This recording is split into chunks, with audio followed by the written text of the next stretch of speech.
Plus de taxes sur les appels internationaux au Niger. La loi de finances 2018 supprime la taxe sur la terminaison du trafic international entrant appliquée aux appels internationaux TATI. Estimée à plus de 29 milliards de francs CFA en 2017, cette taxe a entraîné, selon les autorités, la perte des recettes fiscales générées par les compagnies de télécommunications. Aussi, la suppression de la TATI s'inscrit dans les accords entre le Niger et la Banque mondiale. C'est une taxe qui n'existe qu'au Niger dans l'espace du UEMOA. Il n'y a que le Niger qui applique cette taxe-là. Et nous sommes dans un espace concurrentiel.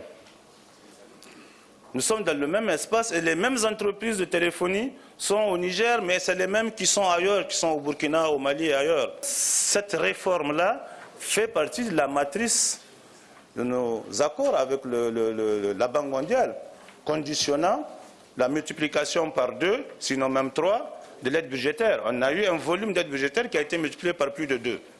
En 2016, le Niger comptait plus de 8 millions d'abonnés au service de téléphonie mobile. Selon certains analystes, la taxe sur les appels entrants est une mauvaise mesure pour les secteurs des télécommunications, opérateurs, consommateurs ainsi que l'État, car elle entraîne une hausse des prix et un arrêt de la croissance dans le secteur.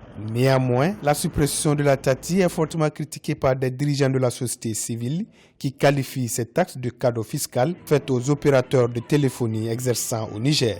Il n'y a pas matière, il n'y a pas de motif valable ou même des explications convaincantes, en tout cas pour que cette TATI soit supprimée.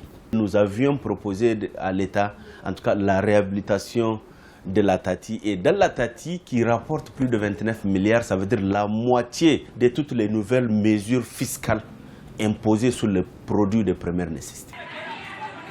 La suppression de la taxe sur la terminaison du trafic international entrant TATI est l'une des mesures tant dénoncées dans la loi des finances 2018, approuvée par les députés de la majorité.